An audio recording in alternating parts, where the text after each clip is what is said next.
هندسة، احنا سايبين الشغل ورايحين فين دلوقتي؟ احنا جايين نرجع دي. ده ايه ده هندسة؟ ده ساعة ابل ووتش. ايه المشكلة؟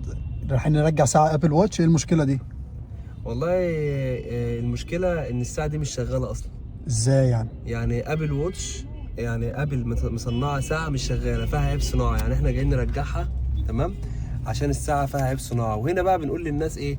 بنقول للناس ان شركة زي شركة ابل بجلالة قدرها وبحجمها اللي مش طبيعي، يعتبر اكبر شركة في العالم، مصنعة ساعة مش شغالة. فلازم ان الناس تفهم ان عادي جدا ان يبقى في مشاكل في شغلك، وبس لازم تصلح المشكلة دي. يعني احنا جايبين الساعة اهيت، انا طبعا حاطينها في الشحن طول الليل ومش شغالة، مش شغالة حرفيا.